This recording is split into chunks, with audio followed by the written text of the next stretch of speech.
Musumba w'ekkanisa ya Gospel of Life Ministries esangibwa Natete Mirembe Zone nga ye Musumba Nkuusi awanjagidde abakkiriza mu nsi yonna okusabira eggwanga lya Isirayiri livuunuke olutalo mufiiridde enkumi n'enkumi z'abantu abatalina musango.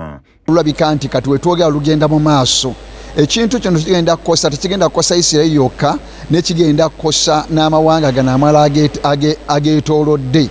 Era n'okusaba twongere okusabira Isirayiri okusimatuka olutalo luno kubanga Isirayiri mwena mugimanyi Bayibuli egamba nti anaasabiranga Isirayiri omukisa naye anaawebwanga omukisa. Ng'asinziira mu kusinza kwakulembeddemu mu kkanisa eno ng'asinziira mu kusaba kwakulembeddemu mu kkanisa eno okwetabiddwamu n'abayizi abasomera wansi w'enkola gye yatandikawo emanyiddwa nga Living Hope Tailoring Project ayogedde ku kabaate eggwanga lino ke lirimu olw'abaana abaggwera emitala w'amayanja okuba ekyeyo ng'asabye ekkanisa okukolera wamu ne gavumenti okusobola okutaasa eggwanga. Nti tubateekerateekera obulamu bwabwe obw'omu maaso. Pulojekiti eno tetusasuza bantu. Gavumenti etukubiriza okubeera abayiiya bulijjo.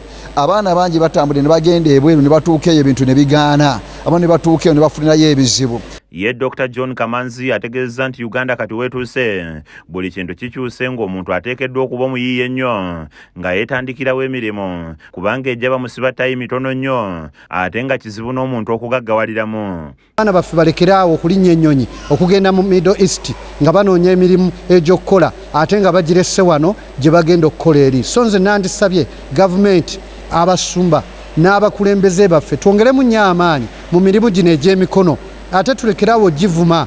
Mukyala w'Omusumba Nkuusi nga Silvia Nkuusi era nga yatandikawo enkola ey'okubangula abakkiriza misomo gy'ebyemikono ayogedde ensonga lwaki yavayo n'enteekateeka eno etali mu kusasula wadde omunwe gw'ennusu.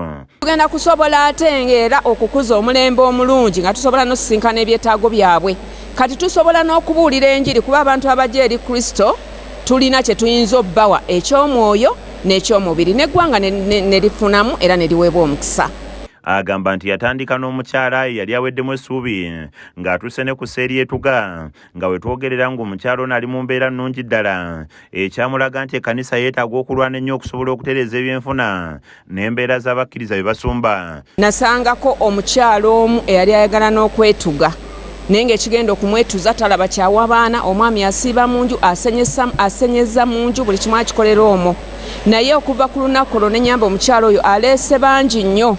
Wenjogerera kati omukyalo oyo yatandika obuweereza bw'amaanyi nnyo yasobola okuweerera abaana be namusinkana first born wa P4 naye ng'alina abaana 6 abalala bonna baali tebasoma.